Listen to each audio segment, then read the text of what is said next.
Teacher പറഞ്ഞായിരുന്നു അപേക്ഷ നടത്തിയ കൊച്ചിന് കാഴ്ച കിട്ടുന്നു.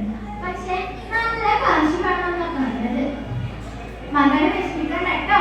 ഈ അപ്പം കൊണ്ടുപോകും മോൾ ആശുപത്രിയിൽ. മോക്ക് കാഴ്ച കിട്ടും. മോളെ പഠിപ്പിച്ച് വലിയ ഡോക്ടർ.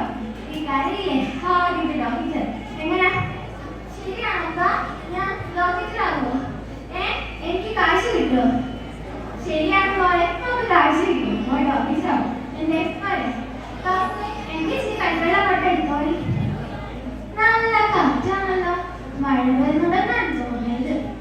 മത്തായി എവിടെയാണ്? പെട്ടെന്ന് പോയ ഒരു കോളെത്തിട്ടുണ്ട് കേട്ടോ. നല്ല കാറും കോളൊക്കെ ഉണ്ടതാണ്. ഇപ്പൊ എന്താണ് വേറെ കോള്? നല്ല ചിക്കനുണ്ടാക്കി കേസാക്കി പെട്ടെന്ന് പോയ. എന്നാലും ഞാനിപ്പോ വരാം. കണ്ണെല്ലാം വേണ്ടത് ഷർട്ട് ഇങ്ങോട്ട് എടുത്തോളി. അല്ല നിങ്ങളിപ്പോ എങ്ങോട്ടാ? പക്ഷേ ഇപ്പം നല്ല മഴ വരുന്നുണ്ട് കേട്ടോ. എന്റെ മോളുടെ അപേക്ഷ നടത്താനേ ഒരു കോളെത്തിട്ടുണ്ട്. ഞാൻ പോവുകയാണ്. അല്ല ഇപ്പൊ പോണം. നീയൊന്ന് പേടിക്കാണ്ട് വെച്ചിട്ട് പോയേടി. ഞാനിങ്ങോട്ട് വരികയല്ലേ. സംസ്ഥാനത്ത് വൻ നാശനഷ്ടം. കൊടുങ്കാറ്റിലും മഴയിലും നിരവധി മരണം. തീരദേശവാസികൾക്ക് ജാഗ്രത. ഇനി ഒരു മുന്നറിയിപ്പ് ഉണ്ടാകുന്നത് വരെ മുഖന്മാർ കടലിൽ പോകരുത് എന്നും കാലാവസ്ഥ നിരീക്ഷണ കേന്ദ്രത്തിന്റെ മുന്നറിയിപ്പ്. പെട്ടെന്ന് ആയ നീ വല്ലതും കേട്ടായിരുന്നോ?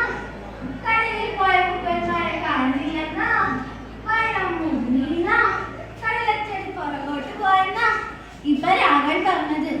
സുനാമിയാണെന്നൊക്കെ കേക്കണേ. മത്തായി എന്താ എന്താ നീ പറയണേ? മത്തായി കടലിൽ പോയേക്കുക. ഈശ്വര മോളെ, ഇല്ല ഞാനിത് വിശ്വസിക്കില്ല. ഈ കടലമ്മ സത്യമുള്ളതാ. തിരിച്ചു കൊണ്ടുവരും. ഇല്ലേ തിരിച്ചു കൊണ്ടുവരില്ലേ?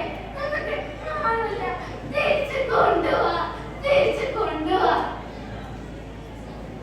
സഫലമാവാത്ത ആഗ്രഹങ്ങളും നഷ്ടസ്വപ്നങ്ങളും ബാക്കി വെച്ച് അവർ മടങ്ങി. നിങ്ങൾ കേൾക്കാറില്ലേ കടലോരങ്ങളിലെ നിലവിളി?